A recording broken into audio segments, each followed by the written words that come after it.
Regarding Polysan A, D, or DX, and also OM and G, we don't see a positive reaction.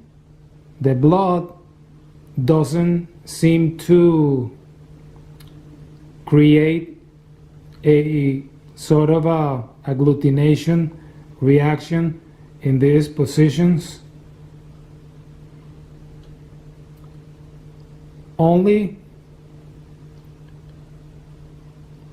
regarding Polysan E, T, R, M, and K, we can clearly see an agglutination reaction, which means a positive reaction.